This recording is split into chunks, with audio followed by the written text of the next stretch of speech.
Welcome back नाजरीन। नाजरीन, अब हमारा सेगमेंट है स्टैंड अप कॉमेडी और कॉमेडी के लिए आ रहे हैं दो बेहतरीन फनकार आरजू फातिमा और मरहूम। कैरी ऑन कटा। सर आपका इसके साथ ऐसा मजाक है? अच्छा हारून साहब, हुआ कुछ यूं क्या हुआ कि मलाइका की नई नई शादी हुई। ओके। अभी अभी ताजा ताजा शादी हुई तो मलाइका की फूफो ने उसको कॉल की और उसको कॉल करके कहा क्या हाल है बेटा। मलाइका कहती है ठीक। क्या हो रहा है? कुछ भी नहीं हो रहा फूफो। क्या पकाया बेटा आज? काली दाल। अच्छा खावंद कैसा है तुम्हारा? मलाइका कहती है ठीक है बस, लेकिन ना थोड़े बहुत झगड़े चल रहे हैं। आगे से फूफो कहती है बेटा झगड़े तो are a part of this marriage institution, झगड़े तो होते ही हैं शादी में। Of course. तो मलाइका कहती है वो सब तो ठीक है, लेकिन अब मैं लाश का क्या करूं? अच्छा फिर एक दिन हुआ कुछ यूं कि हारून साहब जो है ना वो स्कूल से वापस आ रहे थे। ऐसे ऐसे ऐसे चलते हुए आ रहे थे। हॉस्पिटल नजर आया, हॉस्पिटल चले गए, डॉक्टर के पास जा पहुंचे। डॉक्टर से कहा डॉक्टर साहब आपके पास दर्द की दवा है? डॉक्टर ने कहा बेटा दर्द की दवा तो है, लेकिन तुम्हें दर्द हो कहाँ रहा है? हारून साहब कहते हैं अभी नहीं होगा, थोड़ा ठहर के होगा। डॉक्टर ने कहा क्या मतलब? कहते अब्बा जी के हाथ रिजल्ट लगा है, बस आते ही हो। माशाल्लाह आपने हारून साहब को स्कूल जाते हुए देखा है? मैं उस वक्त बहुत छोटी थी आगा साहब। मरहूम अपने अब्बा के पास गया। अच्छा। और अपने अब्बा से जाके कहा अब्बा जी आपको पता है फला लॉयर के बेटे की 1 सप्ली आई है, फला डॉक्टर के बेटे की 2 सप्लियां आई हैं। मरहूम के अब्बा कहते बेटा वो सब तो ठीक है, लेकिन तुम्हारा क्या रिजल्ट आया? कहते जब लॉयर की और डॉक्टरों के बेटों की सप्लियां आ रही हैं तो आप तो फिर दुकानदार हैं। आगा माजिद साहब अपने पोते को जाके कहते हैं भाई तुमने 2 दिन छुट्टियां की थी, तुम्हारा टीचर बहुत तपा हुआ है, जल्दी से जाके छुप जाओ कहीं। पोता कहता है दादाजी छुपने की तो आपको जरूरत है क्योंकि आपकी मौत की बेसिस पे 2 छुट्टियां ली थी। लतीफा घबराਉਂਦੇ लतीफ भाई। अच्छा हाल ही में आप लोगों को पता है एक जिंगल बहुत वायरल हुआ है, आहा टमाटर बड़े मजेदार, वाह टमाटर बड़े मजेदार, मिलके पढ़ो।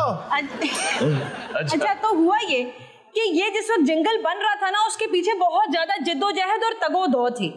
जो इसके प्रोड्यूसर्स है ना वो कई सारे सिंगर्स के पास लेके गए कि यार ये ना कंपोज कर दें हमें ये गाना, हमें बहुत दिक्कत पेश आ रही है। ठीक। सबसे पहले वो चले गए अबरारुल हक के पास। ओके। उन्होंने कहा सर प्लीज क्या आप हमें ये गाना कंपोज करके और गा के दिखाएंगे? अबरारुल हक ने कहा मसला ही कोई नहीं, मैं कर देता हूँ।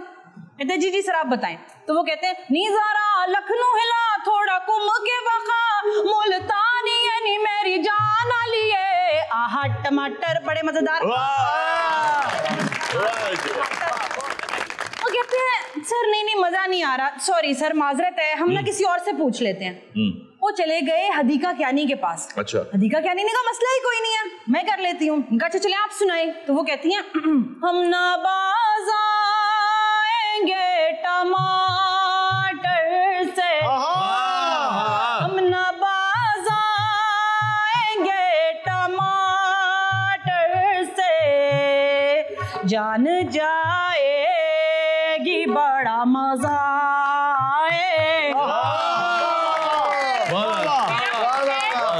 हदीका कियानी को ये बताने की जरूरत है कि टमाटर की बजाय दही का इस्तेमाल भी हो सकता है। उन्होंने कहा यार कुछ समझ नहीं आ रही, हम किसी इंडियन सिंगर के पास चलते हैं। वो चले गए कैलाश खेर के पास। वाह वाह। यार मतलब ये तो मैं बचपन से सुनता आ रहा हूँ, मैं खुद चाहता था कि मैं इसको कंपोज करूं। उन्होंने कहा मैं गा के सुनाता हूँ। उन्होंने कहा सर बोले। तो कहता है खीरे मूली मैं ना चाहूं, मैं तो चाहूं टमाटर तेरा। सर क्या कर रहे हैं आप? हमें नहीं समझ आ रही सर। हम हिमेश रेशमिया साहब के पास जा रहे हैं। Oh yes my favourite. उन्होंने कहा अच्छा ठीक है। अच्छा वो ना थक हार के फाइनली गए कुमार सानू के पास। तो इतना बड़ा नाम है इंडस्ट्री का, वो कुछ ना कुछ तो हेल्प कर देंगे, वो गाना ही बना देंगे। कुमार सानू ने कहा कि कोई मसला नहीं, मैं गा के सुनाता हूँ।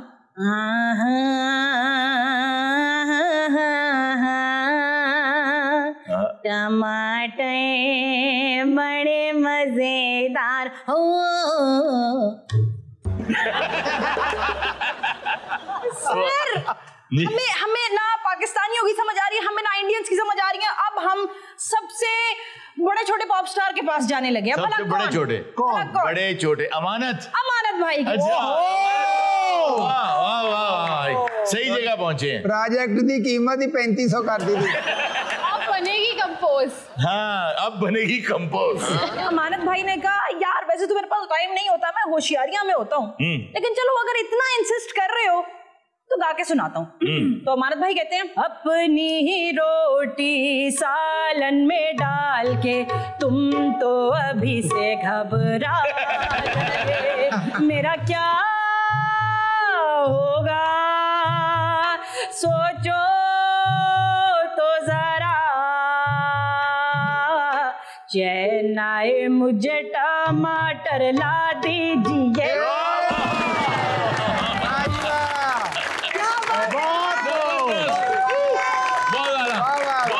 अच्छा अमानत इस परफॉर्मेंस में टमाटर गा भी रहा होगा और खा भी रहा होगा।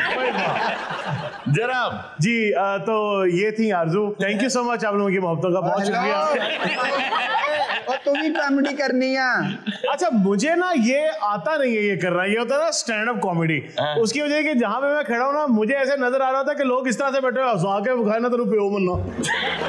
अच्छा आज जिस शख्स की 2-3 बातें मैं आपको बताने लगा हूँ, मेरा बड़ा करीबी दोस्त है, छोटे भाइयों की तरह है, आप लोग उसे जानते भी हैं, मोहम्मद अली जिसे हम मोटू भाई कहते हैं। ओह अच्छा, हमारे साथ काम भी करते हैं। बिल्कुल हाँ जी, क्योंकि छोटे भाइयों की तरह बहुत छोटी छोटी बातें भी मुझसे पूछ लेता है।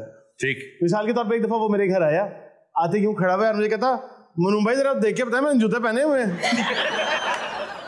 नहीं हमारी दोस्ती हुई तो मुझे बता रहे हो कि मुझे अहमद भाई कहता है।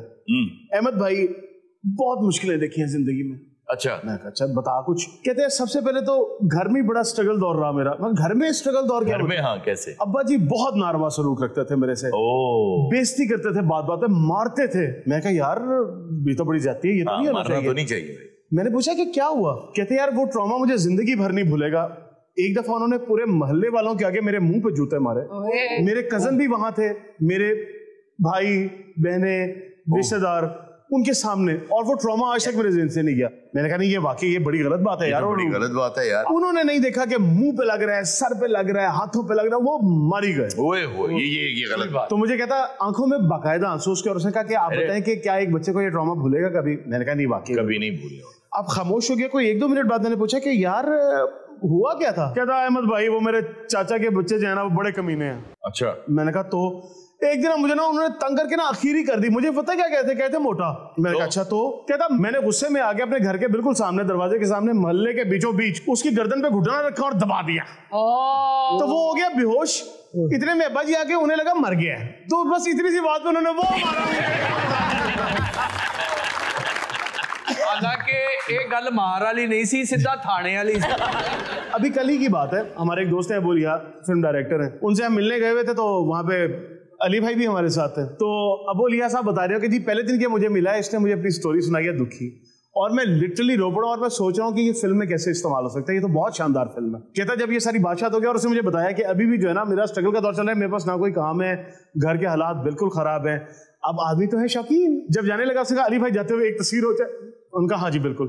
कहता जेब से 15 Pro Max निकाले, इस हाथ पे राडो पहनी हुई है। अब अबोलिया जो है ना वो है एक पैशनेट आदमी। उनके अकाउंट में 70,000 रुपया था और वो फिल्म बनाने निकले हुए थे। ठीक। उन्होंने देखा तस्वीर बना ली, वो हैरान। अच्छा जी अल्लाह हाफिज। क्या ये सामने एक काले रंग की ग्रैंडी में बैठे ड्राइविंग सीट और निकल गया। और उन्होंने मुझे कहा कि ये क्या 2 नंबर आदमी है यार। तो बात ये है कि मेरा भी ना जिंदगी में मोहम्मद अली बनने का प्लान है। अच्छा। क्योंकि मोहम्मद अली मोटू भाई बनना मैंने हिसाब लगाया है कि सिर्फ नफे का सौदा, इसमें नुकसान कोई नहीं। अच्छा, thank you so much. Thank you.